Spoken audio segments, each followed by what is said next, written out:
Vakomana veku-United Kingdom aiwa vasimuka zvekare. Takuona kuti vakomana vatanga kurama protest.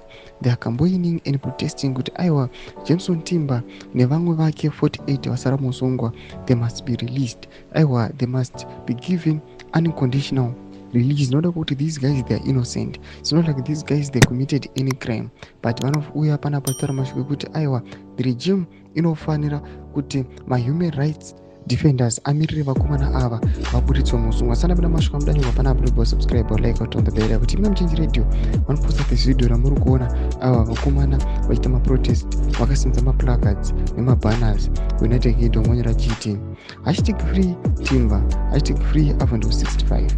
Lord Johnny Oath stood in solidarity with the human rights activists at a protest outside Parliamentary Square early this year, calling on Zimbabwe government to release Jameson Timber in the Avondale 78. While a few were released, many remain in prison. #free Avondale 65. Ndo mashoko anamudanyirwa panapa awa nevakomana vachiti aiwa vakomana ava avana maka.